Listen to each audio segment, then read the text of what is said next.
വയനാട്ടിലുള്ള ആഘോഷമാണ്, ലഡ്ഡു വിതരണമാണ്. കമലുണ്ട്. കമൽ വലിയ ആവേശത്തിലാണ്, വലിയ പ്രതീക്ഷയിലാണ് അല്ലേ വയനാട്ടുകാർ എല്ലാവരും? അതിപ്പോ വോട്ട് ചെയ്തവരാകട്ടെ അല്ലാത്തവരാകട്ടെ അവർക്കൊരു പുതിയ MP വരുന്നു, അവരുടെ ആവശ്യങ്ങൾ നിറവേറ്റപ്പെടാൻ സാധ്യതയുണ്ട് എന്നൊരു പ്രതീക്ഷ എല്ലാവർക്കും ഉണ്ടോ?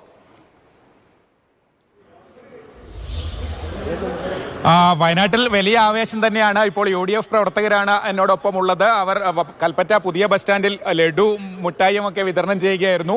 എത്രത്തോളം ആവേശകരമാണ് ഈ സത്യപ്രതിജ്ഞ ദിവസം? വളരെ വളരെ വളരെ ആവേശമാണ്. കാരണം നമ്മൾ പ്രിയങ്ക ഗാന്ധി പാർലമെന്റിലേക്ക് എത്തിയ രംഗങ്ങളൊക്കെ കണ്ടു. ഒരു തനി മലയാളിയെ പോലെയാണ് പ്രിയങ്ക ഗാന്ധി പാർലമെന്റിലേക്ക് എത്തിയത്. രാഹുൽ ഗാന്ധി ചെയ്തതിന്റെ തുടർച്ചയായിക്കൊണ്ട് വയനാട് പാർലമെന്റ് മണ്ഡലത്തിൽ മികച്ച വികസന പ്രവർത്തനങ്ങളായിട്ട് പ്രിയങ്ക ഗാന്ധി പോകുമെന്ന കാര്യത്തിൽ യാതൊരു തർക്കവുമില്ല. അതോടൊപ്പം തന്നെ പ്രിയങ്ക ഗാന്ധി വയനാട് പാർലമെന്റ് മണ്ഡലത്തിലേക്ക് 31-ാം തീയതിയൊക്കെ കടന്നു വരികയാണ്.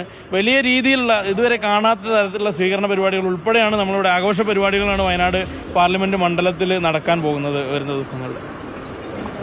എത്രത്തോളം ആവേശകരമായിരിക്കും സ്വീകരണം? വളരെ ആവേശത്തോടുകൂടിയാണ് വയനാട്ടുകാർ പ്രിയങ്ക ഗാന്ധിയുടെ വരവിനെ കാത്തു നിൽക്കുന്നത്. പ്രിയങ്ക ഗാന്ധി ഇന്ന് സത്യപ്രതിജ്ഞ ചെയ്ത് വയനാട്ടിലെത്തുമ്പോൾ വലിയ രീതിയിലുള്ള സ്വീകരണമാണ് ഇവിടെ വയനാട് ജില്ലയിൽ ജനങ്ങൾ ഒരുക്കിയിട്ടുള്ളത്. പാർട്ടിക്കപ്പുറം ജനങ്ങൾ വളരെ വൈകാരികമായിട്ടുള്ള സ്വീകരണമാണ് ഒരുക്കിയിട്ടുള്ളത്. അതുപോലെ തന്നെ പ്രിയങ്ക ഗാന്ധിയുടെ ഈ വിജയവും ഈ MP സ്ഥാനം ഉൾപ്പെടെയുള്ളത് വയനാട്ടിലെ മെഡിക്കൽ കോളേജ് ഉൾപ്പെടെയുള്ള യാഥാർത്ഥ്യമാകാത്ത ഒരുപാട് സ്വപ്നങ്ങൾക്ക് ചിറക് വിരിക്കും എന്ന സ്വപ്നത്തോടു കൂടിയാണ് വയനാട്ടുകാർ മുന്നോട്ട് പോകുന്നത്. എത്രത്തോളം ഘടകകക്ഷികളൊക്കെ എല്ലാവരും ലീഗ് പ്രവർത്തകർ സജീവമായിട്ടുണ്ട്? എല്ലാവരും വളരെ ആവേശത്തോടു കൂടിയിട്ടാണ്. തീർച്ചയായും വയനാടിന്റെ വികസനത്തിലേക്കുള്ള ഒരു നാഴികക്കല്ലാണ് ഇന്ന് സാക്ഷ്യപ്പെടുന്നത്. പ്രിയങ്ക ഗാന്ധിയുടെ ആ സത്യപ്രതിജ്ഞയിലൂടെ വയനാടിന്റെ പാർലമെന്റ് അംഗമായതോടുകൂടെ വയനാട്ടിലെ മുഴുവൻ ജനങ്ങളും രാഷ്ട്രീയത്തിന് അതീതമായി വലിയ പ്രതീക്ഷയിലാണ്. സ്വീകരണത്തിനായി ഞങ്ങൾ എല്ലാവരും MP-യെ കാത്തിരിക്കുകയാണ്. വലിയ ആവേശത്തോടു കൂടെയുള്ള സ്വീകരണം ഇവിടെ ഒരുക്കും.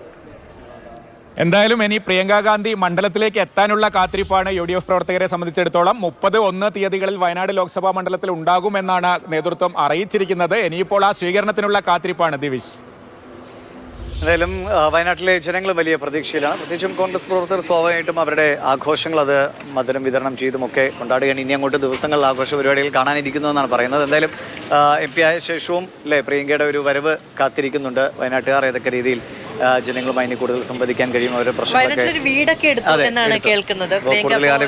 ഇവിടെ ഉണ്ടാകും എന്നുള്ള ഒരു പ്രതീക്ഷയൊക്കെ വയനാട്ടുകാർക്ക് ഉണ്ടാകും.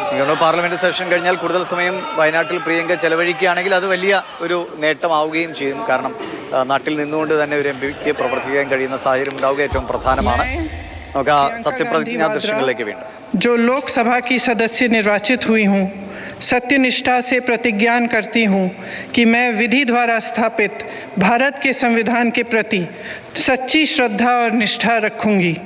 मैं भारत की प्रभुता और अखंडता अक्षुण्ण रखूँगी तथा जिस पद को मैं ग्रहण करने वाली हूँ उसके कर्तव्यों का श्रद्धापूर्वक निर्वहन करूँगी। जय हिंद।